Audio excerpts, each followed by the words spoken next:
UnCut. I'm with the most nefarious man this side of America, landlord from Alabama. I got Big West Coast for me up at top, man. And you know we got the big brother Law Nation in the building with us, man. Salute to all y'all boys, man. How y'all living, man?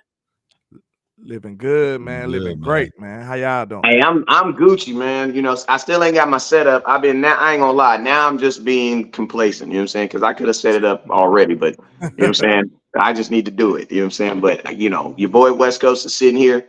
I ain't even gonna lie. I'm sleeping on the couch these days. You know what I'm saying? My lady, she real supportive of these Cowboys, and she kind of see what the whole free Rico thing is happening, and she kind of told me I kind of got to sleep on the couch, man. To the Cowboys start Rico Dowds and starting running back to the run as Cowboys, man.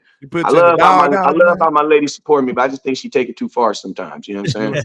Whipping the doghouse. Good grief. Yeah, I just think she take it too far sometimes. You know what I'm saying? Hey, forget free Rico, free West Coast, man. free West. Free West Coast. No doubt. Yeah, man. Hey, y'all know the usual rules and regulations, though, when y'all tap in with y'all content creators, man. First and foremost, when y'all slide in the building, man, make sure y'all hit that like button. The more likes that we get on these videos on these platforms, the more that those platforms will push our content. So if you got love for Henny the Moore, you got love for Landlord from Alabama, you got love for Law Nation, you got love for West Coast Cowboy, make sure you hit that like button, man. It goes a long way in helping us grow our channels. And after you hit that like button, I need you to turn right back around and hit that share button. And listen, everybody in the liquor store know that we practice manifestation.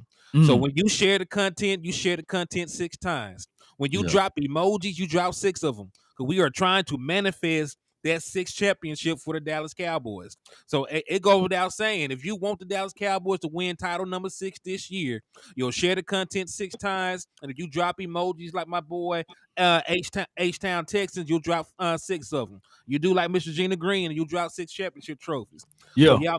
So yeah, man. Steven Smith, I see you too, man. I see you dropping the 6 emojis, man. Salute to you. And listen, they is the villain of the week. So what I also need y'all to do is slap the shit out of a Panthers fan. You probably only know one. Slap. Hey, you might need that drop over there in the liquor store. You remember that? Hey, that little Chris. I know that. I feel like. Hey, you need the one. You need the one from the Bernie Mac. You need the one from the Bernie. Remember when Bernie Mac gets off the train? Remember when Bernie Mac gets off the train on the soul? He just be. What did the 5 fingers say to the face? Yeah, slapping them around, dog, for real. And hey, if you do, I will be able to give you half off on all the merchandise inside the liquor store. And you know we got exact. Hey, this ain't a list. Well, you know you got over there. You know that's not on the that's not FDA approved over there. So you know.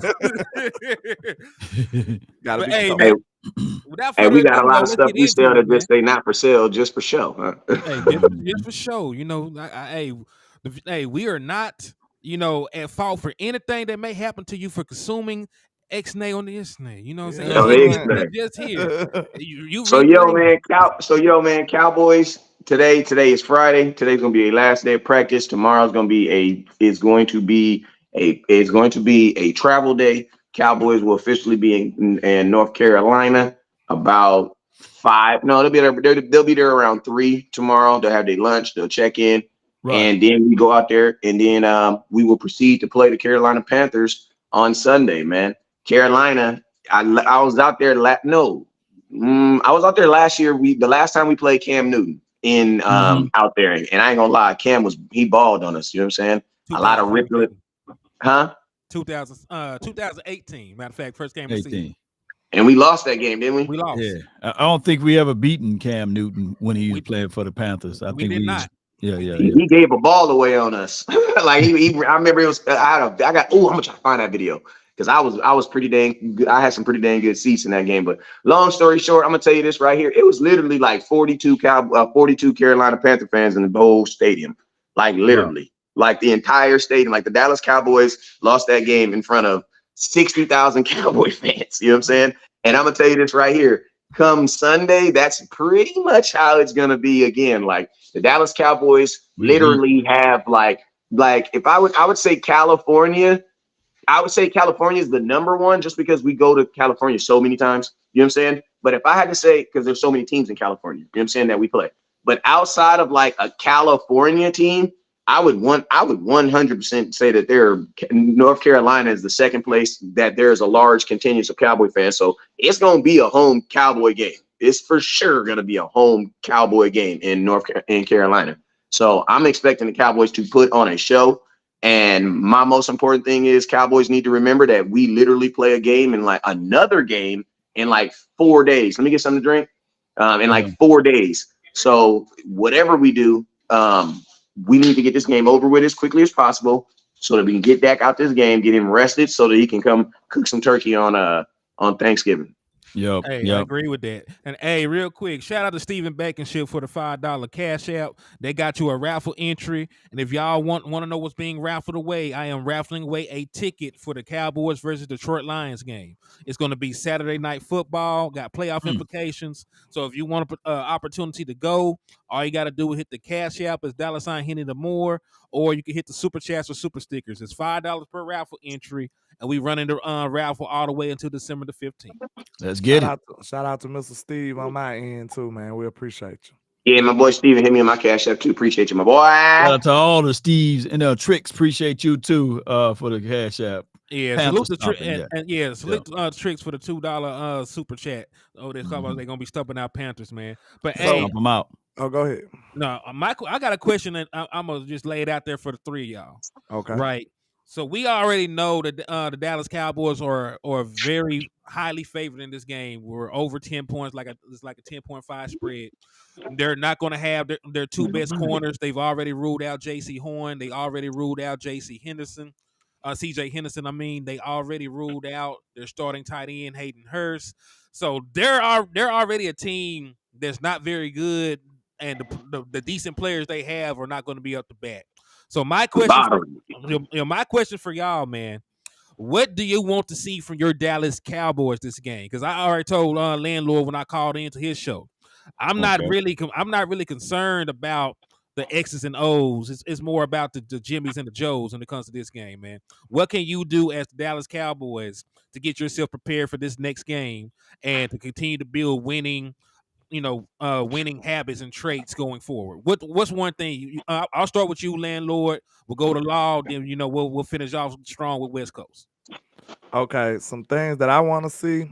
Of course, we got to get this run game together. You know what I'm saying? I think we've been, trending in the right direction as of late, but we still haven't just got it all the way right. And it seems like it's still a problem in the red zone. I would like to see us utilize Rico Dowdle in the red zone. For some reason, they took him out after a big run. That seems like normal practice, but maybe not in Cowboy land. You do a big run, get them in the red zone. You usually reward the running back with a touchdown, but they snatched Rico up by his collar, took him out the game. We need him to be more effective in the red zone. I think he will kind of help a little of our red zone woes, I believe. That's just my beliefs. We don't know for sure because we ain't seen it enough. But I think if you utilize Rico or Hunter Lipke in the red zone, I think some of that stuff, some of those problems will just magically disappear. That's just the way I feel about it. And, we going to need the run game for these cold months. So I think we need to just get better at that. And one more thing, I say the offense was playing at a whole different way. We was playing a different style of football at the beginning of the year. It's a new style we playing. Mike McCarthy said himself he had to cut Dak Prescott loose. And now we didn't embrace this new style of offense. I feel like we need to just keep getting better at it and master this. So it's still fresh to me.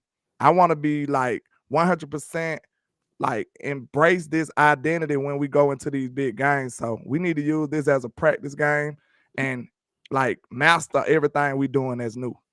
I agree. Yes, hey, real quick before I let Law go, salute to Antonio Montgomery for the $2 cash app. Thank you for the love and support. Shout out to you. Salute to all of the cash apps. Let's not play political football. Let's go out here and get things going. Keep in mind, Kobe as well as Michael Jordan, they missed more shots than they made. And especially you got to get out here. I don't care about the levels of competition. This should be a no mercy game. This should be a situation, whereas I really appreciate your Landlord for coining this phrase right here, spam lamb, right? Because I was asking, like, where people are telling me spam lamb, where did that come from? Who invented that? You know? Yeah, And they said, hey, man, a dude from Alabama. I said, what dude? You know, they said, landlord. I said, all right, good. Spam lamb then. Let's continue to do that because the outside forces will tell us, hey, we shouldn't play that way. We shouldn't stomp on the necks of the Panthers. We should take it lightly. Let's go ahead and focus on someone else. No. We would know everything about this team if they fool around and go for 10 to 12 targets to Michael Gallup to make right with his contract, then we would know that they playing this political stuff. No, continue to have Lamb to get used out there on the field. And like what you said, when we get into the red zone, utilize Rico, utilize who got you there, and make sure you punch it in. And Ferguson, he should be a guy that be targeted inside the red zone. So make sure that you can make everything possible. Let's not take this opposing team lightly. I remember week 3, everybody was saying, hey, the Cardinals, they're going to be without Buda Baker. They starting 2 rookie corners out there. We should be able to eat. We should be able to do X, Y, and Z things against the Cardinals. Well, you saw what happened. I'm not saying that I saw what happened. Y'all saw what happened too. So let's go out there. I can't stand the Panthers because every time I looked out there, we was on the L end of it. So let's go put our foots to their necks and let's go. That's what I'm thinking we should do. Yes, sir. Right. Wes? Shoot, man. I think you should run the score up. You know what I'm saying? Like, obviously, like this week, my son's got a playoff. They have a playoff game, and they're playing this team that we beat in the regular season 39-0. The reason why I know the game score was 39-0 is because if a team scores 40 points, the coaches get suspended the next week. So we literally had to stop at 39. So we had situations where we were telling kids we were scoring touchdowns, and we were literally telling kids to run out of bounds. You know what I'm saying? My son was about to score a touchdown, and I was literally about to go on the outside, and he had to literally just lay down at the goal line. You know what I'm saying? So, what's the mindset this week? The mindset this week is first team offense versus second team offense. We're trying to see who can score the most points. Right. Like literally, I can read a text message I sent to the head coach, and like literally, that's exactly what I said. Like this week, like these are 6, 7, 8-year-olds, but their parents paid to see a show. You know what I'm saying? If we're gonna put on a show, the score will be 90-0. The reason being is because once you turn it on, you leave it on in the playoffs. I mean, and I'm gonna say it like this. I know this isn't playoff football for the Cowboys, but realistically, it is playoff football. It's playoff football when there's implications. And I'm gonna tell you this right here: as soon as implications are involved, it's playoff football. You know what I'm saying? Meaning, like, and to keep it real, if you really want to think about it, you really got to like week 5. You know what I'm saying? You have maybe up to week 5. After like week 6. That mess starts really mattering if you lose, because guess what? If you lose here, that means, instead of going there, you go here. And guess what? Going there might make the difference between you going to go to San Francisco or going to like Atlanta or Atlanta. Yeah. Imagine that, because think about this. If we look at the totality of last year's season, the Jags game, Green Bay game, you win either one of those games that we were all like, it's okay. I mean, we lose those games. Those are trash games. But think about this. Those were the games with difference that decided why we had to go to Atlanta. And them is the reason why Philadelphia had the number 1 seed. Yep. Think about this. If we handle business in those games that we were already winning and that we were already supposed to win, Cowboy Nation, we don't go to San Francisco last year. Yeah, right. They would have came to us. They would have came to us. And to piggyback on what you just said, though, because like the Dallas Cowboys, I know it doesn't seem like it. Like we're a 6-3 team. We're doing great. We're being very productive. All 3 of our losses came in the NFC. If we were to drop any of these games, we lose to Detroit, we lose to Carolina Wild card, have the Commanders. Like even if we find a way to win a division, what are we going to be, like the 4 seed when you stack us up to everybody else? Like we still will only have like one home playoff game. And we're almost unbeatable at home. And we're almost unbeatable. I was just about to say the year that I would want the Dallas Cowboys to have nothing but home games. So let's also spin this back around though. So in order to actually for any of this to matter, we need to be playing good football, right? We need to be out there producing, being productive, executing well. So I have a phone call I need to run and take, but I'm gonna ask y'all this question and then I'm gonna be right back. What alterations to the offense would you want to see? Like we've already seen the implication of the motion so far. We've seen that we've used motion 50%, 60%, 50% of the time ever since the 49ers game. But what is one alteration? It can be personnel sets. It can be play calling on down the distance. I got you. I got you right now. Go ahead, I think that we need to do a tandem run. Let's not have full series, but let's do tandems. And if the person is hot, continue to give it to the hot hand. I think the offensive line is playing a whole lot better, and I know it's against the doggone Giants last week, but you can take some parts of even the Eagles week, and we did pretty much a solid job on their front five. So now that we got that together, the wide receivers are pretty much on the same page. As long as you continue to utilize these two, CeeDee Lamb and of course Brandon Cooks, the only reservation that most people will have is the run game. So let's go ahead and correct the run game to the best of our possibilities. And let's not lean too much on Tony Pollard. Tell Tony, hey, we want you to bounce and run it, keep it to the outside. You don't have to squeeze back inside. We got Rico to do that. And get your fullback involved a little bit more when you get into the red zone. I'm looking for the Cowboys to do that. And just to echo what you said, this is a away game. But the next 3 games, you might as well post up in Dallas because we got 3 home games in a row. And y'all can let us know how we play at the crib. It's 12 of them things straight. Yeah. Shoot, I would probably say my biggest change for sure would be, obviously the run game. So I'm not even going to touch on that because I think that's an obvious, you know what I'm saying? But I would think I'm not necessarily going to look for a change, but I would say something that just needs to stay the same. And that is that Dak Prescott needs to be the focal point of this offense. Like at the end of the day, everything needs to move and go through him. I love CeeDee Lamb. I love Brandon Cooks, but we are only going as far as Dak takes us. You know what I'm saying? And that needs to continue there definitely feels that there is something different. Like I'm not gonna sit up here and try to I'm smart enough to know that Dak is not out there calling plays. Okay. I know, you know what I mean? Like we're not, I know we like to think that Dak is out there calling. No. If listen to me, if Tom Brady wasn't calling plays, Dak's not calling plays. You know what I'm saying? But I do believe that they are definitely letting Dak, people like to call it cook, but I like to just call it just Dak being who he really is. Like he's always been he's been an athletic quarter. Like I don't think it's cooking when you it's not like when grandma in the kitchen cooking grits and eggs and stuff like that ain't really cooking. You know what I mean? Like, she do that every day. You know what I'm saying? Like but when grandma in there, she got them greens and you smell the cornbread. Oh yeah, she cooking now. You know what I'm saying? For real. She cooking for real. My grandma slammed them cheese grits though, bro. I don't say, bro, it's California over here. Time out. We got a flag on the play. Flag on the play. Wait a minute. You don't put cheese in your grits, man. Bruh, Man, flag on the play. We butter and sugar over here. Oh, my goodness. Man. Real quick, I need everybody. I eat butter and sugar too. I don't know what the hell y'all talking about. I need everybody in the comments right now. I know my guy from Alabama. I know he's soul food, man.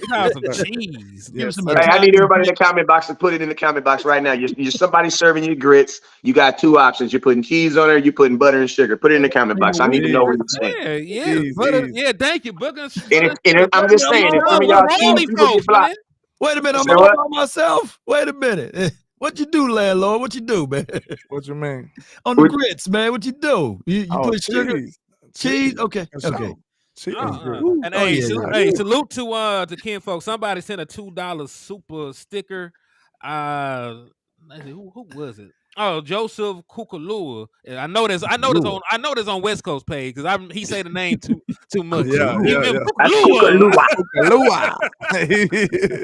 But that's one thing I would want. Not necessarily nothing to change. That's something I want to stay the same. Like whatever we're doing with Dak Prescott right now since the 49er game, let him do it. Let him matter of fact, tell him to do more of it. Okay. You know what I mean? It feels like, real quick, let me say something real quick. I'm gonna read the super chat. I'm gonna let you cook. He says, salute to D Lunatic for the $2 super. He says 2 targets to Cooks or Ferg. Dallas 37, Carolina 6.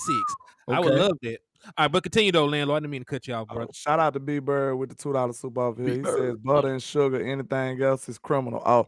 Oh, you the op. You gonna super chat Thank just to show me you. that you a op, B Bird. Okay, I got I knew I like B Bird, man. I knew I like B Bird. That's my guy though. But just to piggyback off what West Coast was saying, man, you got to think about it. Mike McCarthy actually said this. He said he had to cut Dak loose. I think that was like that speaks volumes against everything we've been saying. That's why I say I feel like he balled up the first playbook and Kobe in the trash threw it away and revamped everything. And like you got to give him props for that. You got to give him props for that, in my opinion. Like that's showing that he can move aside his ego, because you don't get to those heights that they at without ego. You got to have a little ego to reach the top. So Mike McCarthy had to put aside his ego and really listen to his players and implement the things that they was suggesting. But one of the things I do want to see, though, I want to see Brandon Cooks and Turpin get involved in this screen game. Brandon Cooks is a very, he's a good screen kind of guy. He was doing that over there in with the Texans, and we don't do it at all. So sometimes it looked like we were struggling to get him involved. Get him a couple of screens involved. Now, we was doing screens at the beginning of the year when we were struggling before Mike McCarthy cut them loose, but we want to implement a little more of that West Coast philosophy back. Just get a little screen game involved with Turpin and Brandon Cooks, get them in space. I think that'll be like tremendous for this offense. And continue to put Brandon Cooks on drag routes across the field. If he's the fastest guy on the field, it is criminal for him not to be running drag routes. Can't nobody keep up with you. Run drag routes with Brandon Cooks and put that dash, that spark plug of Turpin back into this offense. I know he was hurt last week, but man, just imagine Turpin with the way this offense was operating last week with a dash of Turpin on it. Turpin wasn't even doing the returns. Just imagine that offense with good field position. Like, I can't wait to see the way Mike McCarthy implement Turpin back into this new way we playing. No doubt. Let me ask you this, though, before Henny go again. Is Mike McCarthy now, or is the offense a little bit now ahead of the defense? The offense ahead to me. Slightly. And real quick before I answer, salute to Michael Nelson for the $2 super. He said butter, salt, and pepper on his. Jay Worthy also hit somebody with a $2 super. He says sugar in my grits, sugar in my spaghetti. No. Wait a minute. Hey, y'all ain't gonna. Hey, no, don't do that man that bad, man. He gave $2 super. He gave $2 on that super chat. He gave $2 on the super chat. I'm gonna send him $1. I'm gonna send him $1 back for that last. Leave that man alone. Hey, but I am. I'm gonna send you $1 right now. I am gonna say this in regards to. Y'all don't make me forget the question. What was the question, Law? Who's ahead, basically, the offense or the defense? Mike McCarthy coaching up this team a little bit better than what we were seeing out of Dan Quinn. That type of conversation, right now on in the totality of the season, you would say the defense. Over these last couple stretch of games, you would say the offense, because like the defense. Well, I know they didn't get 30 balls, but if Philadelphia wasn't bullshitting with the clock, they could have dropped 30 on the defense this last game that we played. Yeah. So like that's the only outlier. Like the offense has put up points and moved the ball all 40 last games, even the game that we didn't win. So like and really when I say the offense, I'm also predicated on this. The passing offense is elite right now. Like the running offense is trash.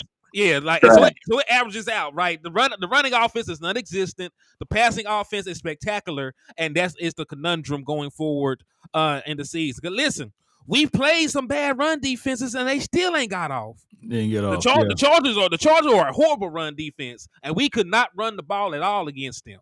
Right. Carolina Panthers are a horrible run defense, and I bet you that's going to be something I am looking forward to. Right. Can we run the ball, or are we going to be forced for Dak Prescott to throw the ball 40 times again? Now, listen, if he's hot, I ain't tripping. Hey, let him cook, like you say, or let him dry. Yeah. But what I am going to say, though, when the weather gets cold, when the wind pick up, when it's rainy outside, you got to go to one of these raggedy ass stadiums that ain't got Right. no roof, and you're Buffalo. playing playoff football. Yeah, Buffalo. you go to Buffalo, and you know, the Patriots and the Bills had a win bowl the other year. There were like 5 pass attempts between them quarterbacks. When you go to an environment like that, you need a run game. You need a run game. Yes. Hey, you know what? And think about this: Philadelphia outside, San Francisco We outside. already been there. Oh, you what in the playoffs? Oh, you talking about playoffs? Yeah. I was talking to somebody and they was telling me about God dog, who was it? It was talking about Carolina outside. They're talking about the way when we play on natural grass, sometimes you don't get that extra push off of your leg. And you see that out of Tony Pollard, and you see that also out of Terrence Steele when you play on natural grass. I forgot who I was talking to, but they broke it down like they're trying to favor that leg because they don't want to really push off on it. It's different when you play on turf.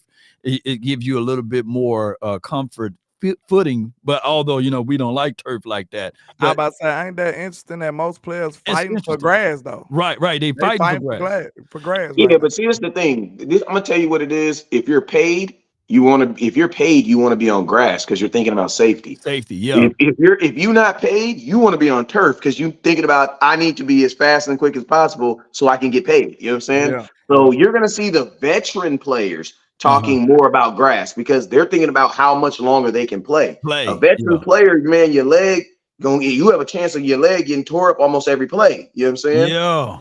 But if you're a younger player, if I'm a young running back, wide receiver, man, put me on turf. Why? Because I'm flying. I'm about to be flying down the fleet. You know what I'm saying?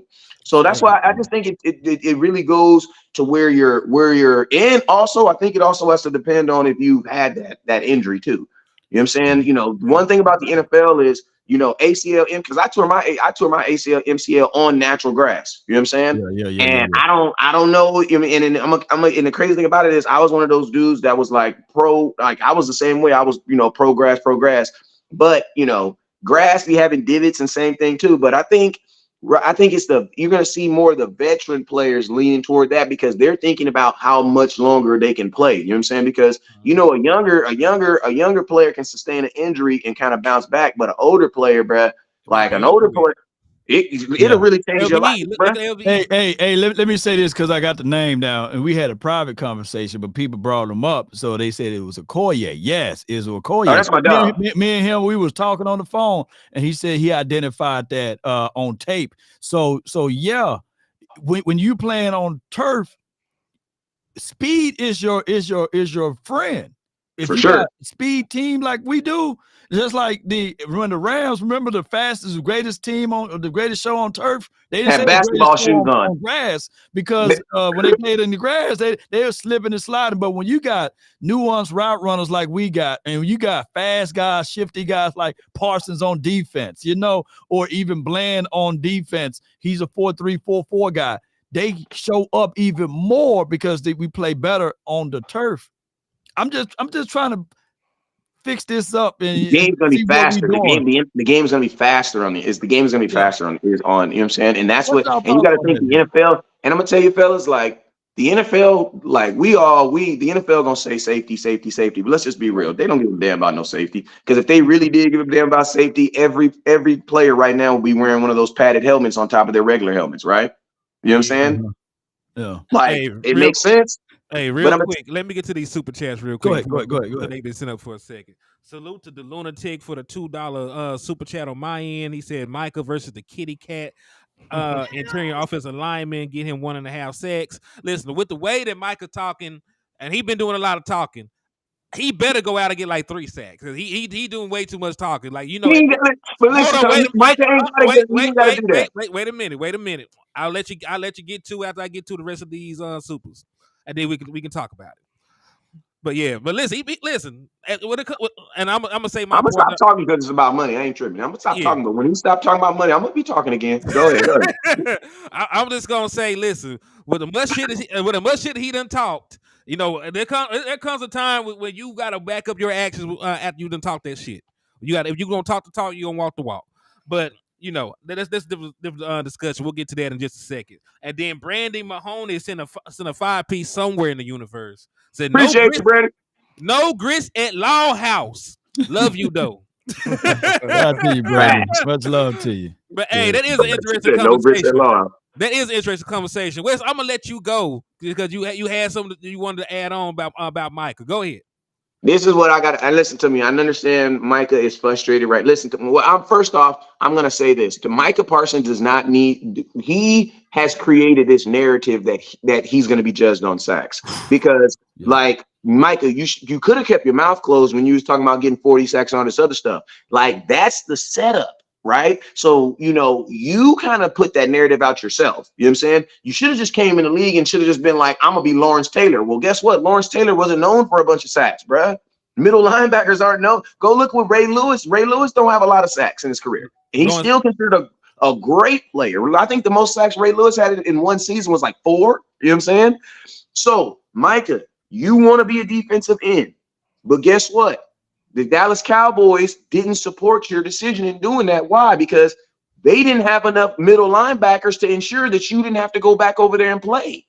So as soon as an injury happened, guess what happened? Circumstances took you away from where you got to be. So listen, I'm like, it's like y'all see that 50 Cent thing when he talking about Floyd Mayweather. He like, Floyd mad at me. What he mad at me for? He needs to be mad at such and such. He the one doing this. I'm like, Micah, what you mad at us for? What you mad at us for? You should be mad at Jerry Jones. He the one that saw Demarion Overshawn go down and said we just gonna use LBE as a backup. And then he the one that saw LBE be out for the season and still didn't bring nobody back. Listen, Micah, you need to understand the Dallas Cowboys want you to play middle linebacker, bruh. They don't want you to get all these sacks because if they did, why do we have Dante Fowler on the team? Why do you have Dorrance Armstrong on the team? Why are they spreading the sacks out, brother? Like Micah, at some point you gotta be realistic. Like, think about this. If it wasn't for Spam Lamb, CeeDee Lamb probably wouldn't be getting the ball right now because he wasn't getting the ball up to like 3 weeks ago. Boy, you preaching, boy. And he's also on a contract. We know what Cowboy players do. We know what Cowboy organization do to players when they start talking about money. Yep. Like, bro, you got to sneak up. Listen to me. When you want money from the Cowboys, you got to sneak up on it. You better sneak up on that. Hey, surprise, mother. Stop announcing. Stop this announcing the Cowboys. I want to get paid. Stop that. Stop it. The thing about it with them, though, like, I don't think I said this early before he even did the podcast when I just seen how openly and verbal he was with tweeting all the time. I said, bro, I don't think they want to go to war with Micah, bro.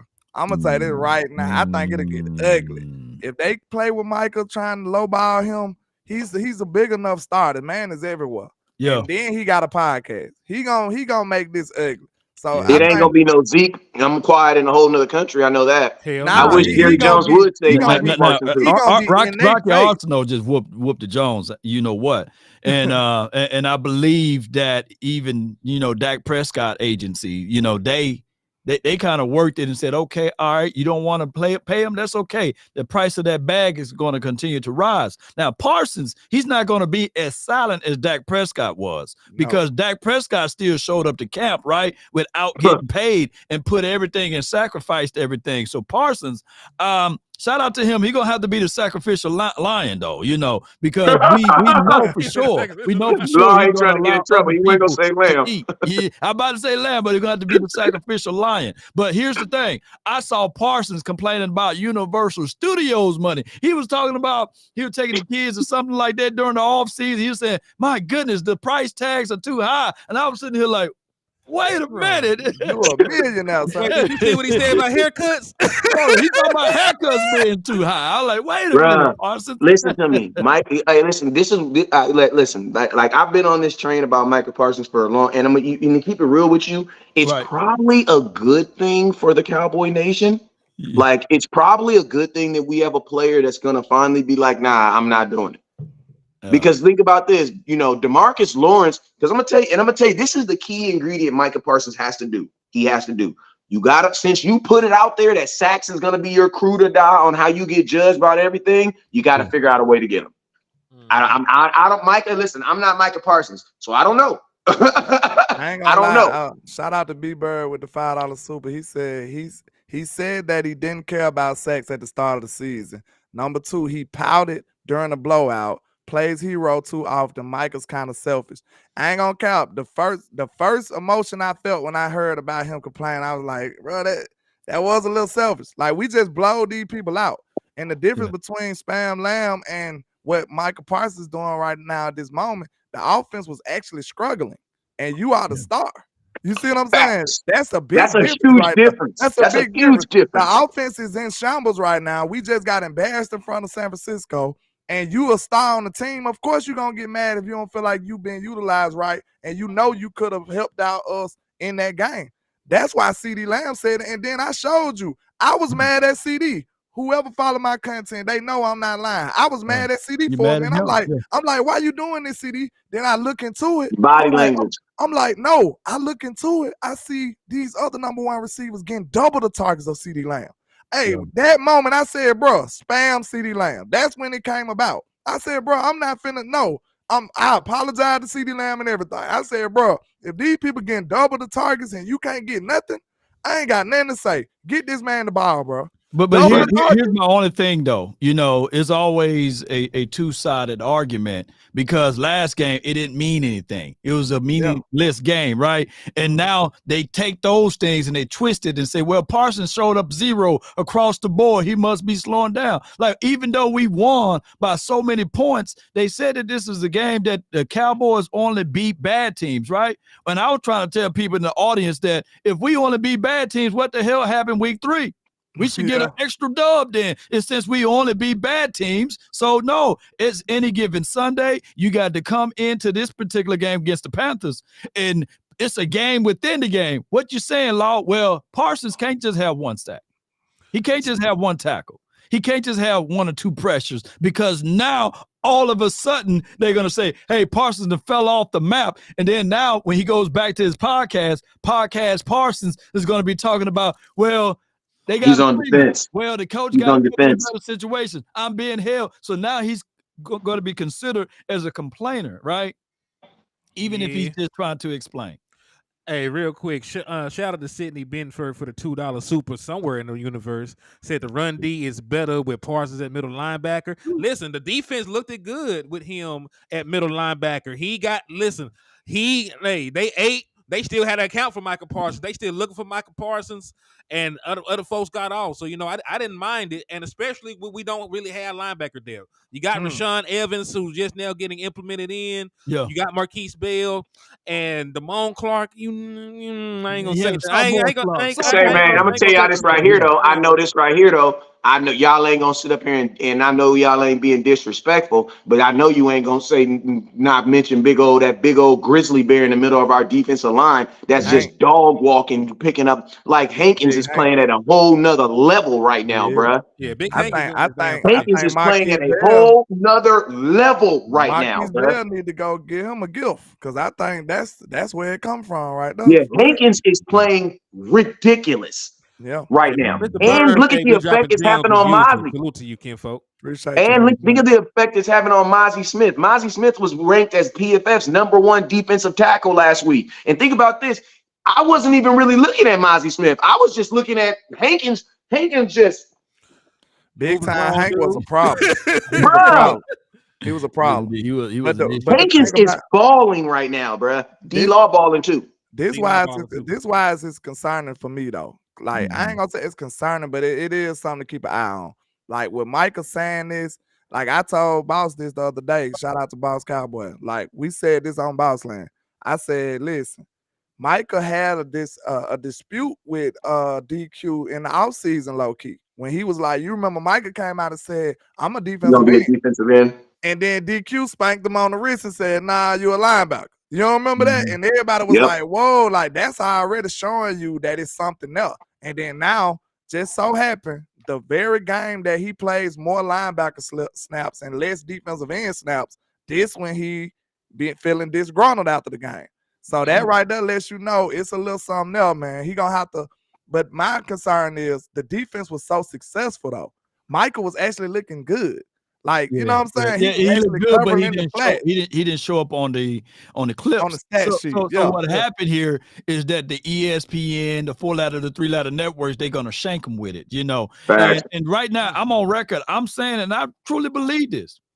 as great as we see Fred Warner is, Micah Parsons, if he embraced that role as a linebacker, he would have been way ahead of Fred Warner, what he's doing over there for the 49ers. Think about this. When Parsons got drafted here, he was yelling out, LBU, LBU, linebacker university. We're going to be the best linebackers in the league. But now he changed his stance because of the way you're going to get recognized in the NFL is by gaudy stats, about what the TJ Watts are doing with the sack total. It's about what Joey Bosa or Nicky Bosa is doing on the edge about getting the sacks. You're not going to get that love as playing a middle linebacker. Just like even if right now in the National Football League, people are yelling, hey, the quarterbacks, the MVP, that belongs to the quarterbacks. It don't belong to anybody else.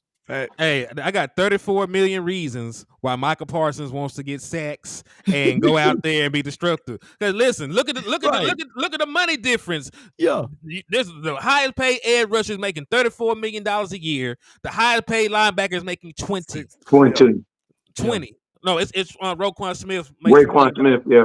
So Yeah. you know, like, it's a $14 million difference in their base salary, right? That like the difference in between what the best pass rusher makes and the best linebacker makes is another dude's salary. Another premier player. Man, that's wide receiver 2 money in between. I'm about to say, who make 14 on the Cowboys? That'll let you know who make. And I'm gonna tell you what Micah's also smart enough to know too.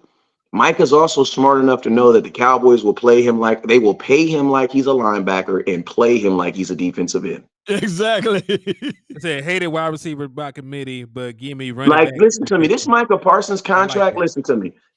Unless, and this is what I tell people. Like, man, if someone done 364 days out of the year, you can't expect them to be smart one day out the year. You know what I'm saying? Yeah. The Cowboys, when it comes to contracts, black, blue, green, or gray. That's how I know Jerry Jones ain't racial. Because when it come to money, he make everybody wait. Bro, Zach Martin, what color is you, man? I ain't paying your white ass. You know what I'm saying? Zach, what color is you? I ain't playing your black ass. You know what I'm saying? Jerry Jones, all he do is change the color. He do not care. He does not. He does, at his essence, he don't care. You know what I'm saying? So, do I see the Cowboys? Do I see the Cowboys playing it? Because like we got to think like this. Next year, Micah Parsons is eligible to get paid. You know what I'm saying? If you want to get a smart franchise, what they would do is they pay him. He would be the highest paid player in football for a whole year. He would feel like Patrick Mahomes for a whole year. And then you look at the graphic today, Patrick Mahomes ain't even the top 5 high paid quarterback, I don't think. You got room too. You got a wide receiver that need coins and remunizations. And also, you got a doggone quarterback that you got to figure this out too, because Dak don't count though, because Dak don't count. It's like the engine. If you don't sign Dak, there's no reason for CD. There's no. If I don't sign Dak, Micah Parsons can leave. I don't care. Answer me this though. I got a question to ask y'all. So far as Micah Parsons go, we know his rookie year when D-Law went down. I think he kind of went to defensive end out of necessity. Sure. Now it looks like it's the reverse. It looks like he's going to linebacker out of necessity. We down 2 linebackers. LB out for the year. Do you think it's warranted that he's throwing a hissy fit? Because we need him here. No, because he's gonna get paid regardless. Look at DeMarcus Lawrence. DeMarcus Lawrence ain't never been known for sacks. And think about this: the whole world held it against him. He don't get sacks. He don't get sacks. He don't get sacks. Cowboys paid him. Cowboys still paid him. You know what I'm saying? Right. No, but the 2 times that he did got the sacks, he got double-digit sacks. That's how he got his bag. But it wasn't no 17, 18. It wasn't nothing like that. It was 10, I think 10, 11. No, 14 and 11, right? 14 and 11, yeah. 14 and 10, something like that. What you think about it?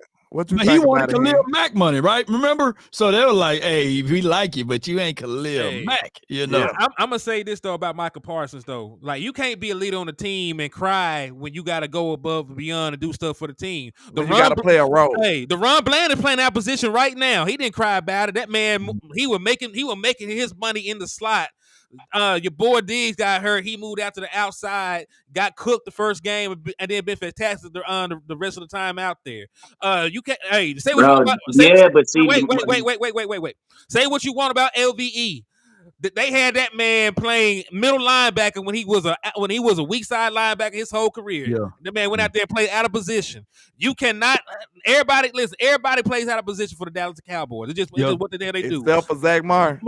Yeah. Zach said no.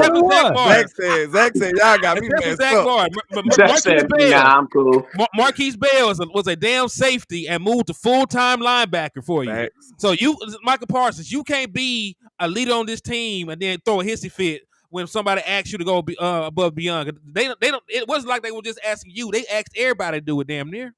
You know what, Micah Parsons? The thing that was happening with Micah Parsons is the same thing that happens to every Dallas Cowboy fan, right? Like we go into a season and our only expectation is we gonna win a Super Bowl. So you don't enjoy anything from September till February. You know what I'm saying? The only game that you allow yourself to be happy about is the Super Bowl, right? You don't enjoy anything. So now Micah Parsons is kind of like set himself up that same way. Like his expectation, and I love it. It's good. It's a good expectation though. Yeah. His expectation is he wants to be defensive player of the year, viewed as the best player in all of football. Well, guess what? In order to have that title, it's going to take you playing probably more than one position. You know what I'm saying? How many times did Ray Lewis won Defensive Player of the Year? Not to cut you off, though, bro. How many times did he? I would think at least twice. I'll fact check. Yeah. Y'all check it out. But you know, but he had dogs around him too, though. He had I'm gonna say something like not to. I don't think, and y'all may disagree with me on this, but I think Micah Parsons knows this too. I think Micah Parsons knows that he is a better defensive end long term than he is a linebacker. Listen to me. There's something about a player not wanting to play a position. And as a coach, I've always understood that you got to kind of listen to that. You know what I'm saying? Because you got to remember, when you get in football, when 6-year-olds get in football, what they say, if you want to throw the ball, go over there. You want to catch the ball, go over there. You want to run the ball, go over there.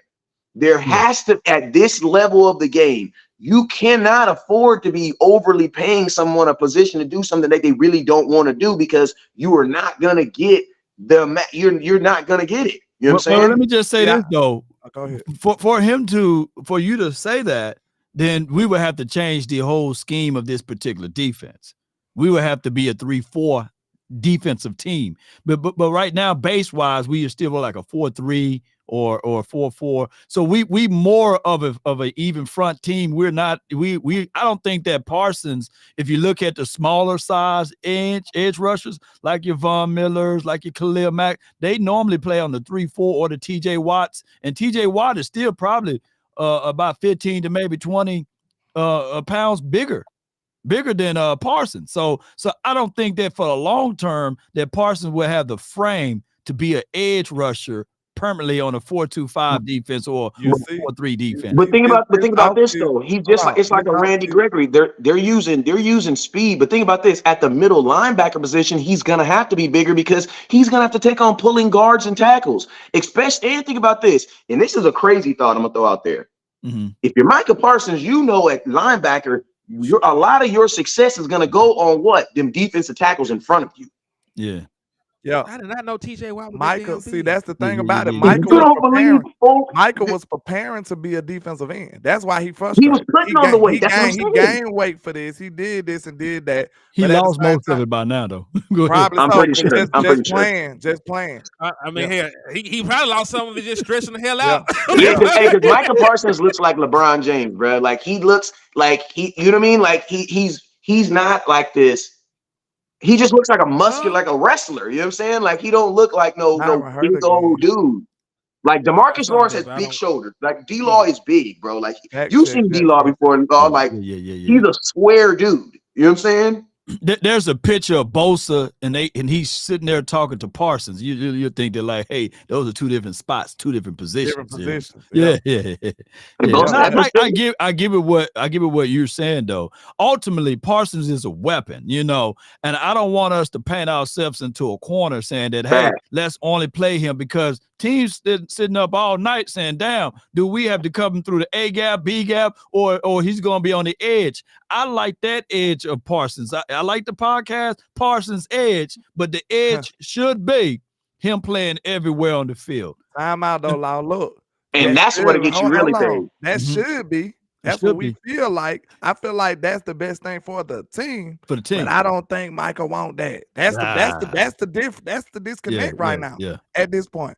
That's the And you know what's disconnect. sad? Hold on. The Go ahead. reason it's obvious that he don't want it because that's what I said. I connected the dots. The first game he only had 28 snaps on the defensive line and 10 snaps at linebacker. Now he want to be mad. What that tell you? And he had no sacks. The man he rather those 10 reps. He want that defensive line snap to be 38, 48. He usually have 50 plus.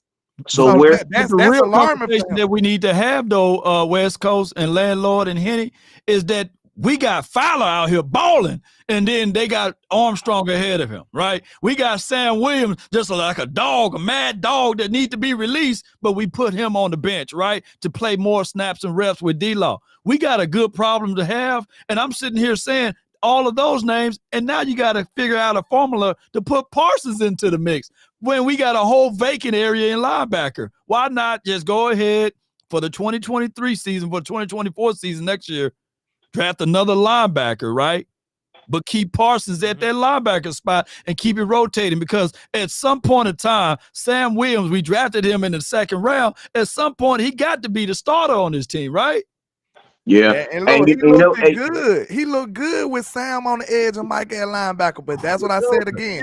He don't want to do it. He don't want to do it. And think about this. When you are bringing this all back in, right?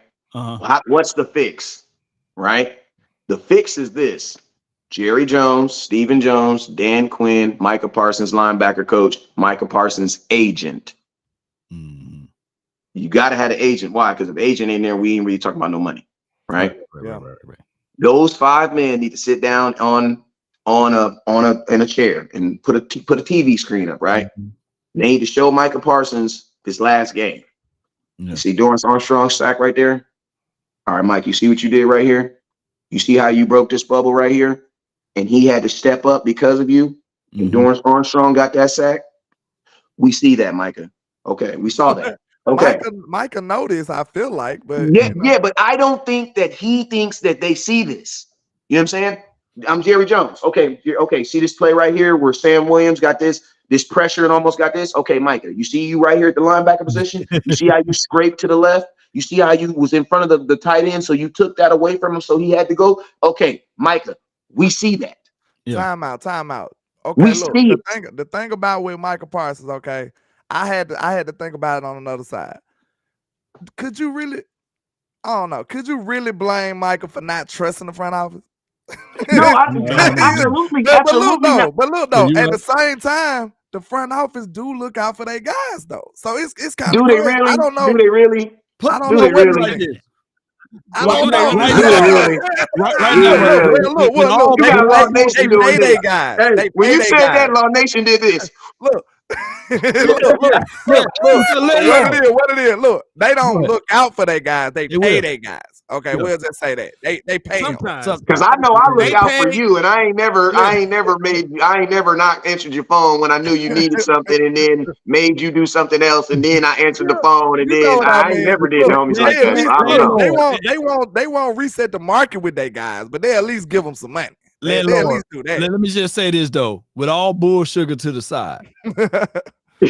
Our weakest spot on this team is when you see number 2 out there on defense. Facts. So we really locked and loaded, even on the front, even talking about the linebackers with Parsons. But our weakest spot, and I ain't trying to beat him up because I keep bumping into Lou everywhere I go. But he's the weakest spot though. You know what I'm saying? Number 2. Yeah. Think about it. We fixed that problem. I got 2 things to add. Because I do want to pivot because we're giving Micah Parsons. I tried to talk about Lewis. Could you blame him though? I do need to hear that answer from everybody. Could you blame him for not trusting the John? Because this feel like he operating with no trust. Like he's like, I'm watching y'all. Side eye action. Listen. I don't blame him if he didn't trust the front office because listen, they always end up in a bidding war against them damn selves. You know what I mean? Like they always try to get too cute with things. Instead of paying their guys when it's time to pay them, they wait for the market to They don't reset be 3 taking 4 care of their times. guys. So you know, like the only person people can say that they paid was Trayvon Diggs, and Trayvon Diggs did not reset the market in any aspect.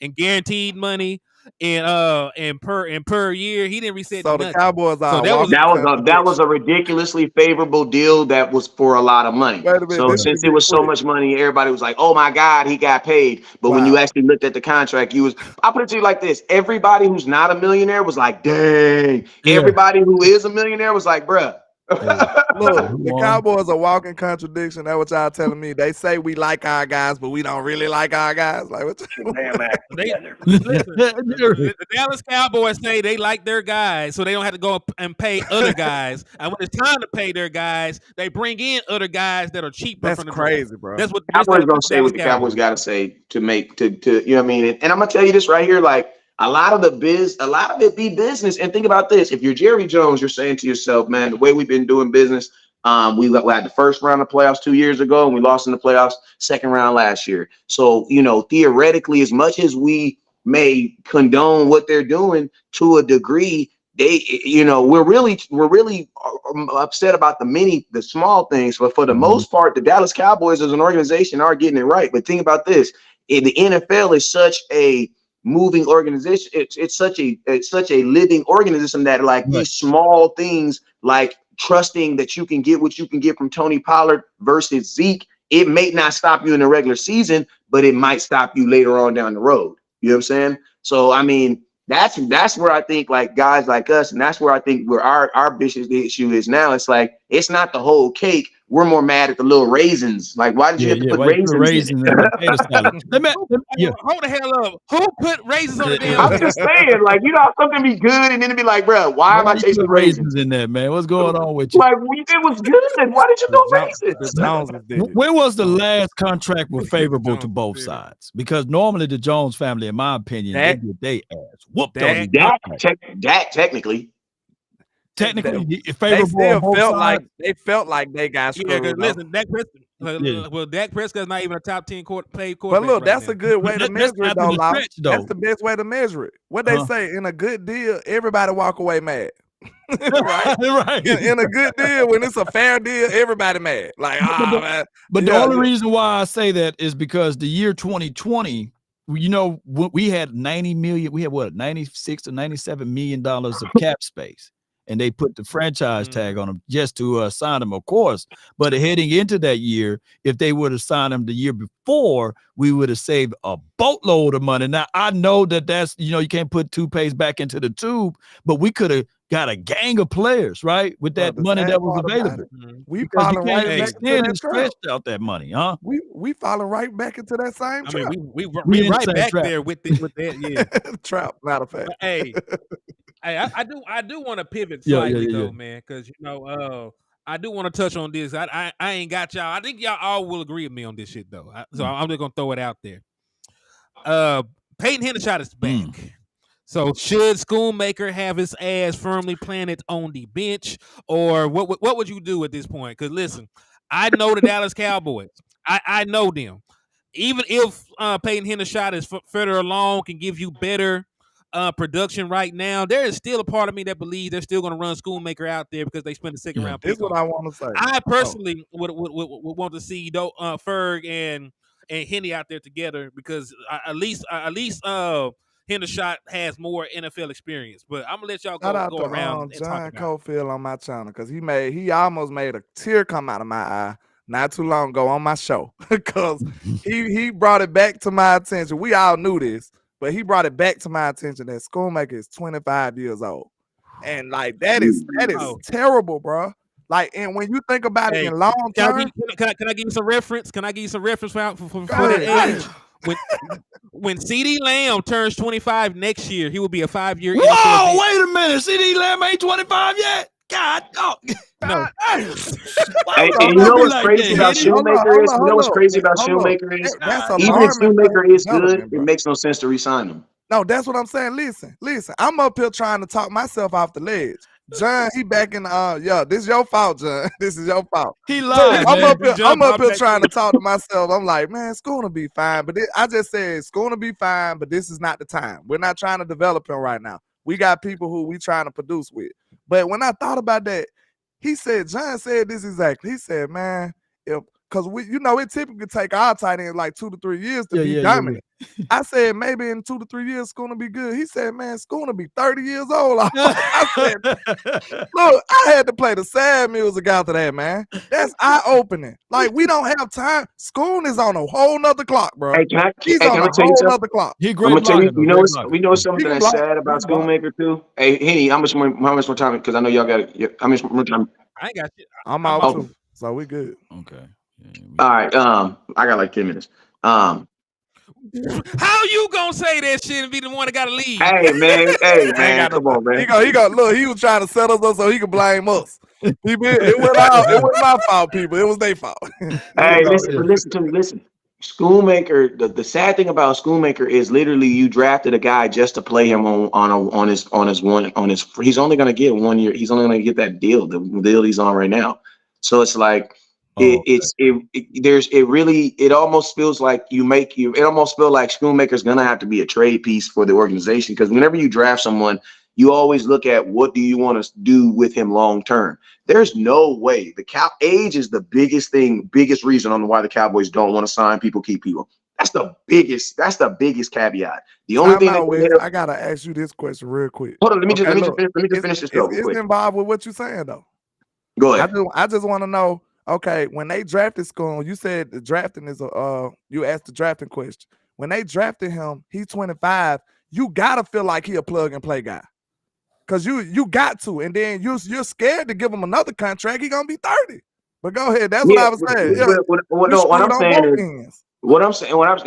First off, when you're drafting someone that's 25 years old, he got to be he has to be at the same level of the players that you are right now, because there is actually more advantage. The only advantage that Schoonmaker has right now is where you drafted him. And I'm going to be honest with you, the Dallas Cowboys traded Kelvin Joseph, who was a second-round pick. So that doesn't, in my opinion, I feel like the second-round pick, the Cowboys don't value that second-round pick. And they benched another guy, Sam Williams. He's really not getting a lot of tick. So as of right now, I don't even, it would be a sad situation, but it's like, and that's what I said too when drafting Schoonmaker. It's like, you about to draft a tight end that might not be able to beat out the tight ends that you currently have right now. And everybody said, what would be the worst thing? What would be the worst thing? I'd be the worst thing in the world would be that Ferguson, you draft a tight end that's backing up the guy that you have. Because think about this. Ferguson, you didn't put a second-round pick on Ferguson. You know what I'm saying? If John Stevens never got hurt, Shoemaker's not playing. I'm going to keep it real. If Stevenson doesn't get hurt, I'm curious to know what Ferguson's doing. Because I want to know what was the thought process. I want to know what the thought process was to draft this dude, man. And it's nothing personal to him. I want to know what was their thought process, because it makes no sense, bro. Now they needed a better blocking tight end. No sense, bro. They need a better blocking tight end. Argument on my show. I hope he in here, because he was saying that second round pick is worth the blocking tight end, and I disagree. No, it's not. I disagree. I mean, he did spring some big plays up this year on the end around that Lamb scored on. I believe Schoon was. Yeah, he was the lead block on that. We're not saying we're not talking about the value of a blocking tight end. We're talking about would you have spent a second round pick for somebody just to block, and it's not an offensive line. No. I think Osiris right now would have been the choice. Thank you. It's so Osiris Torrance, DeJuan Jones or somebody, man. If you need a blocker, I hate when teams do that. Like that's what Atlanta Falcons. Like I didn't agree with the whole Kyle Pitts pick, because it's like you don't have a real Julio at that time. Calvin Ridley was going through his thing with the legal situation. It's like you're looking for an explosive player that can get down the field, get a wide receiver. Like if you're looking for explosion, get a wide receiver. You know what I'm saying? You don't get a tight end and then hope to get that from a tight end. So if you're looking for a tight end to be a blocker, and his number one characteristic is blocking, that means you need a blocking. So just draft a tackle, draft a guard, draft a That center. make it even worse. Look, we didn't even have a wide receiver at the time. We traded for Cooks after the draft. Right. So we literally could have just got a wide receiver. Like, it's crazy. Like, I don't know, bro. It makes no sense to me. Well, give a couple more weeks, you see Eric Scharbart out there. I think that he's a guy who's already in his 30s, you know, that they picked up on the practice squad. I heard he been turning some heads. So, but y'all go ahead. Oh Lord. Shout out to Miller on time for the $2 super. He said, landlord, they love the Michigan players. Man, listen. But no, but man, hear me out though. The Dallas Cowboys, and y'all know I was very pro Dalton Schultz. Y'all, they tried to sell us on that they felt and believed in both Jake Ferguson and Peyton Hendershot, and that's why it was okay to move on from Dalton Schultz. You cannot then sell me that lie and then turn right back around and use a premium pick, a top 100 pick on a tight end, and then listen, he got outplayed by John Stevens Jr. in preseason. He got outperformed in training camp by John Stevens Jr. Part of it was due to the injury, right? He had the plantar fascia stuff going on. He didn't even make the trip to Atlanta with the boys when the offense went. So he missed valuable reps in his development. But still, you know, like he got beat out by them, and he was already behind the 8 ball because Jake Ferguson and both Hendershot had already had an off season in NFL. They already played NFL games. They already done been to the backyard and got reps in with the quarterback. So like he was behind all these other tight ends from day one anyway. Then he got jumped by another dude, if we're being honest. Because the only way that he would have really made the team over John Stevens Jr. was just because he was a second round pick. Because John Stevens Jr. went out there with catching touchdowns, blocking. He is lucky, him or Hendershot is lucky that I think that Jake Ferguson is him and Schultz. They are having a similar year though. You know, I think Schultz got 36 receptions and Jake got 36 or 37 receptions, and they both got 4 touchdowns for sure. So they are having a similar year, although this is the second year for Jake Ferguson. So by the time Jake Ferguson reached the year, how many years Schultz been in the league? I think Jake Ferguson could be that dude, right? It's like 5 Ferguson's ahead of schedule. Ferguson's ahead of schedule, though. Yeah. Hey, Wes is finna depart from us, but I still got time to rock, man. So if y'all three want to stay on, we can. But Wes, let the folks know where you are gonna be at, man. Next time you going live, my brother. Thank you, man. We've been rocking. Yeah, no, hey, man, I will be live. Shoot, man, I'm gonna tell you, man. This dude, my cousin, man, our little cousin right here, he be peer pressuring dudes in the shows, man. This dude literally send you a link and be like, man, I was looking at your lives and your other lives, and it. You know what I'm saying? It looks like you got about an hour to spare. You know what I'm saying? He be bullying folks into doing these shows, man. He and the cyber bully. Good. Yeah, he's a cyber bully for real, man. He be cyber bullying, you know what I'm saying? But yo, I will be, y'all know, man, I'll be live later on today after like 1-ish. I'll go live. Or as soon as something happens to Cowboy Nation, I'll go live. Y'all know I'm a live streamer, you know what I'm saying? So, you know, I don't really have a set show, but I do a morning show every morning and I do a night show every night. My morning shows usually like 10 right now. And then the night shows usually around like 4 o'clock, between 4 and 6. I just jump on there, but I'll be dropping content periodically, and I'll be doing a watch party this week. I will be doing a watch party for Cowboys and Panthers. Man, you know, I ain't gonna lie. Them watch parties, when you up 30 points, they worse than preseason games, bro. I ain't even gonna lie, man. It's hard, bro. Because at least a preseason game, I be hoping to see my young guy that be at training camp get a ball. You know what I'm saying? I be excited. You know what I'm saying? I'm not even looking at the score, but it's like, bruh. Man, you know what I'm saying? You read them comments, but they still hold everybody accountable. Hey, man, he missed that pass, man. That got to stand up like that. Yeah, for real. For 30-15. That's the problem with Dak right there. Yeah, for real. So I mean, nobody hold Cowboy fans accountable or Cowboy players accountable like Cowboy fans. And I'm gonna tell you, don't nobody hate Cowboy players more than Cowboy fans. So you know what I'm saying? Like I'm gonna tell you that, because I'm gonna be honest with you, the common NFL thinks that Dak's a really good quarterback. It's literally Cowboy fans that think he's Cowboy fan. Like you're not gonna see a regular fan and be like, wait, what do you think about Dak? You think he sucks? Dak's a good quarterback. He's not better than this guy, that guy. You ask a captain, Dak sucks. Atlanta will give away their spleen, their arm, their hip, everything with Dak Prescott right by now. Right. Yeah, a few But hey, teams. man, I appreciate Washington, y'all. I appreciate y'all for having me on, man. Let's do it again, man. Next Friday. Let's get it, man. Next Friday, let's get it, man. Holla at me, West. Yeah, that's good. That's already. good timing, man. Good And timing. that was my brother, West Coast Cowboy, in the building, man. So where were we though, man? You know, I still got some time to kill, man. So We were talking about that Schoonmaker situation, but the thing about what I was saying, bro, look, his time clock is totally different, and I kind of want to get off of this because it's really pissing me off. Look, his time clock is 100% different, bro. Cause look, okay, 25 right now, Ricky. This year is probably gone. He's probably not gonna just wow us this year. So next year he'll be 26. The year after that, 27. It's contract time. It's contract time, sir. He got to galvanize us. He got to win us over in 2 years. He got to win us over in 2 years to get another contract. That's the sad part about it. And Ferguson should be. Yeah, and Ferguson probably be a all pro by then. Right. He might be a Pro Bowler this year. Are we talking? Yeah, sure. You ain't lying. God, dog, you just dropped the bag right there, man. That second round. Who y'all wanted to get though in the second? I wanted Tank Dell. And then he went in the third, didn't he? Yeah, Tank Dell went in the third.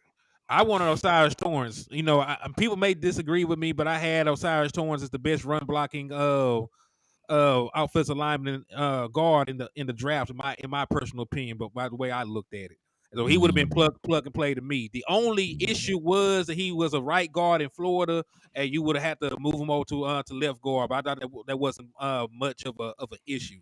But I preferred Osiris Torrance. If we had went Mosley Smith, Osiris Torrance, I would have been okay, especially with the amount of time that we had offensive line injuries this year. Right. Now it makes sense that they kind of forcing Schoon on us now. Now it kind of makes sense. It makes sense. But man, that dude, he'll mess up a wet dream. I'm talking about he dropped a wide open pass on the flat. I'm like, dude, come on, man.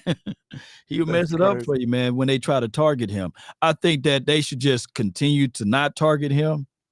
Because when you watch even like the Kansas City Chiefs tape, you know, it's gonna be Kelsey, right? Ain't the backup tight end getting those good looks or what have you.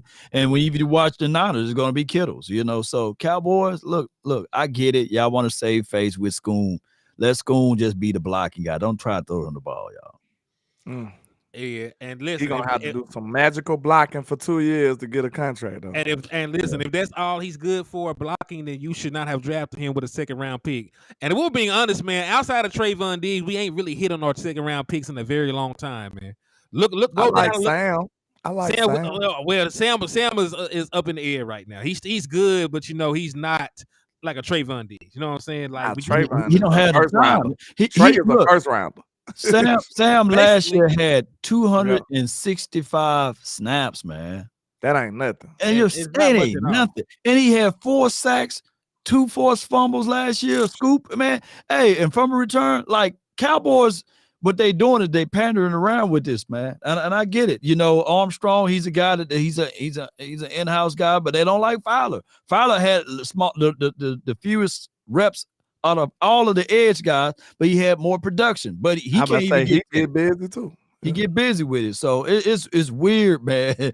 Oh my goodness, it's weird. But we're gonna have to still draft somebody. We're gonna have to draft a slot guy for DB, or we gotta also draft an outside corner still because we still have. I got one you're not thinking about.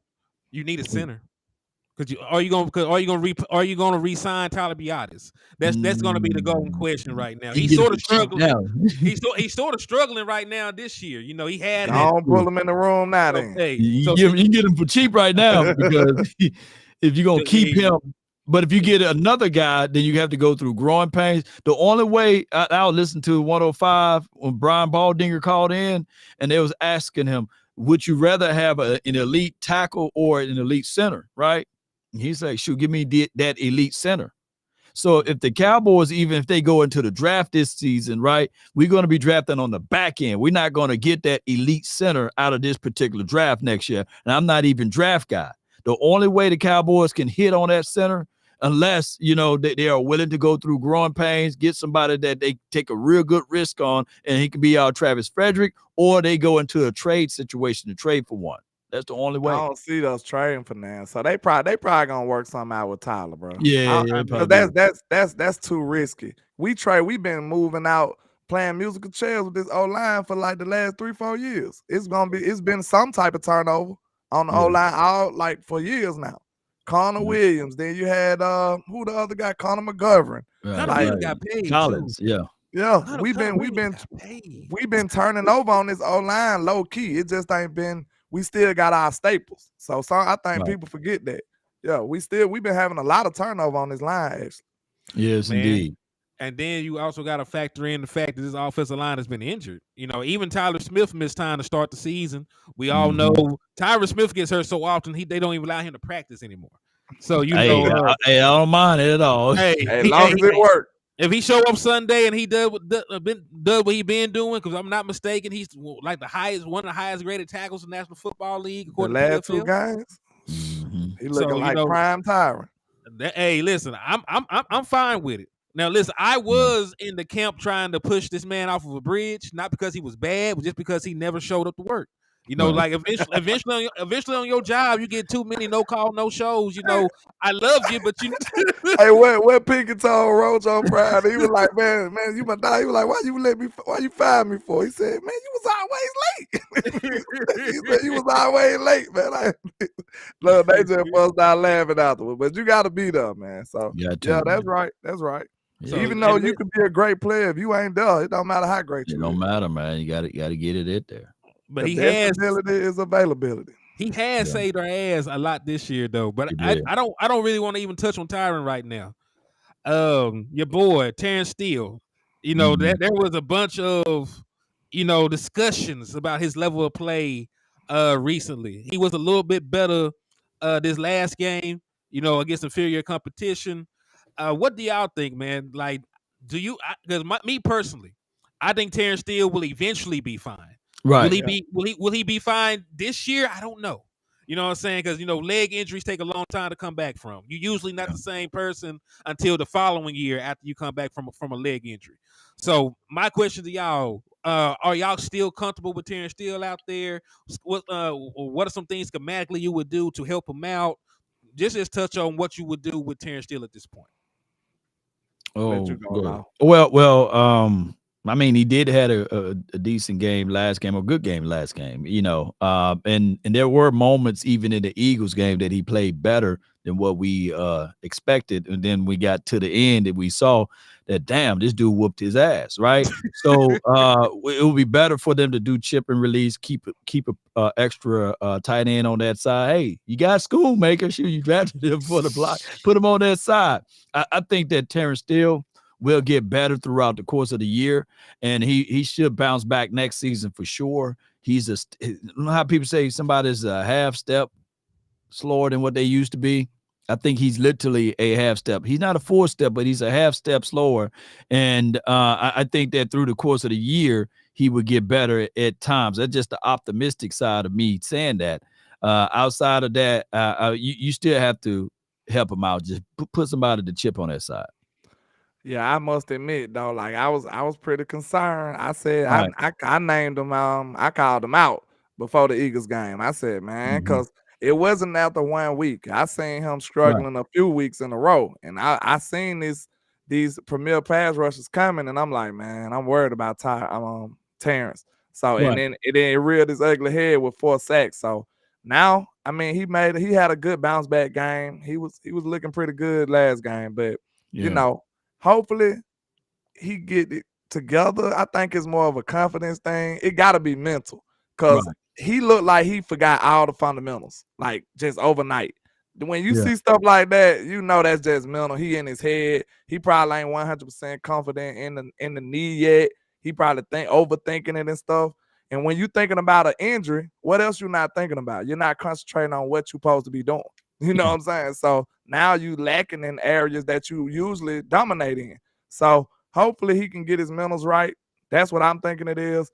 And, begin to be the better player, the player that we know he is. So hopefully he'll be all right later on. I mean, he got $91 million, y'all. He ain't going nowhere. And he got $50 million guaranteed. So at this time, he's off his furniture. So at this point, let's just focus in on trying to get this center together, man. Because now, to be fair with even Tyler Biadasz, he had a pulled hamstring, right? And this is a new concept. So they are doing a lot of pulling. They're doing a lot of traps. It's a pull trap type of scheme. So he's moving more than he used to. And he's going through some growing pains with that, including the hamstring. So one thing we can throw him a little bone though. He is a worker though. You know, he won all them off-season awards. So if I go off his reputation, I say that he'll work to get back to where he need to be. You know what I'm saying? Give him the benefit of the doubt. So for the season, because I'm just looking at his stats, and listen, I'm gonna leave the pressures out because like some people grade pressures differently on one side from the other. But these are two things that we can't contribute to him. He has 5 penalties on the season. He's given up 6 sacks. Right. So you want to look in totality. He has like 6 negative plays at this point. So I don't really know. Like one thing I did throw out there, like even when he got paid, he was not the world's best pass blocking tackle. He really got paid because he was dominant in the run game. Yeah. And he was a pass blocker. Nasty with it, yeah. You seen some upside in pass pro. Yeah. What I would say, get back to a strong suit. You might have to try and run the ball a little bit more. Terrence Steele, I don't think Terrence Steele is going to survive trying to pass block 45 times, and he's going up against Hassan Reddick or Bosa or Chase Young. You know what I'm saying? Because I'm just thinking about the guys that will have to play in the postseason. Like, so I don't think that could be your plan of attack going into one of these big time games. And they got these prolific pass rushers. They ain't finna go over there and try a hand fight with Tyrus Smith all day. They already know they might get 1 sack off of Tyrus Smith. Maybe. That's a great point. That's a great point. But what's concerning is, look, when we was going into that game, I knew that it was finna be a Dak Prescott game. I said, bro, it's gonna be a Dak game. This running game ain't finna beat up. They're not gonna beat the Eagles with our run game. The way our run game been performing, this finna be a Dak game. So if I knew it was gonna be a Dak game, you know what I'm saying? We needed our O-line to know it's finna be a Dak game. We needed our OC to make sure they get some chips over there and prepare for this being a Dak game. That's all I'm saying. This is a Dak-led offense now. The last time I think Tony Pollard scored a rushing touchdown was week 1. And then the last time he had 100 yards rushing, it was in week 3, and we lost that game. So I just look at it like this. This is a Dak Prescott-led offense. This is a pass-heavy offense. They will say that they're going to run the ball, but we already know the tendencies of Mike McCarthy and, of this offense in general. The strength of this offense is the passing game. Yeah, I said that in the offseason. I ain't run the ball like that. I do agree, but at some point you need something. We're human. Like Dak Prescott is playing great right now. He might wake up one day and his old lady done stressed him out. He might have a toothache. You know what I'm saying? He ain't found his lucky socks. He might not have a good game when we go out here against in the playoffs, man. Like it might be one of those days. Like I don't want to lose a game just because one person is off. Because listen, if Dak Prescott is off, that means the entirety of the passing offense is off. CD, Brandon Cooks, Jalen Tolbert, he's the head of the snake. At least if I have somewhat of a run game, I could turn around. Hey, we can get this play action going. We can put the ball in the belly of the running back, and I don't know if I can get you a 100-yard rusher, but all these guys together, we can get you about 110 yards on the ground, and we can supplement some of the offense for you. Oh, there's no arguments about us. The necessity, we must get this run game together. And that's what I want to happen moving forward. You know what I'm saying? Like that. And listen, once you get the run game going, you help Dak Prescott, you help Terrence Steele. Right. Really, you help your defense too. You know what I'm saying? Because some of these games down the line, you might need to shorten the game and be able to possess the football and things like that. So I know what you're saying. Right now, it's non-existent. Like I know that. You know that. Everybody know that. Every team we're gonna play for the rest of the season up to this point feels like we don't have a run game. We need to at least put something on tape to show them that if the rubber meets the road, that we might be able to get back to some power football. No doubt, man. Hey, man, I got a split too, man. I appreciate y'all. Got a message. Got to go run this and pick up this error. But hey, this was a pleasure, man. Let's continue to keep this up. The Cowboys versus Carolina. This should be a foot stomping. We should be able to take care of business, bro. And let's go. put Indeed, foots on man. these Hey, Panthers. Law, I appreciate you for tapping in and showing love, man. Hey, let them folks Yep. know the next time you going live, man. Oh man, I got the same schedule like Wes, man. I have no no predetermined streams, but I will do the play-by-play watch party this weekend as well. Stay tuned to that, y'all, and hit the like button, share, and join the notification squad. And when you subscribe, and that help grow the nation, because there's no telling whatever breaking news hit, just look for my notification, because I'll be talking about it as well. Yeah, Yes, sir. Indeed, man. Hey, appreciate you for the love, Law. anytime. Already, man. Salute. Peace. Salute. And you know I'm landlord from Alabama with the same handle on all social media. Y'all come holler at your boy. I probably go live tomorrow, my regular time, like 11 a.m.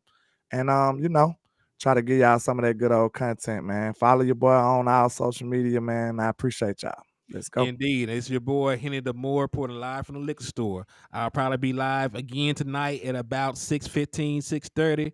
So hey, y'all just tap in with your boy. We're gonna get drunk off this content, man. But hey, we is out. And in the words of West Coast Cowboy, never look down because the stars up, man. Peace. doubt. Peace.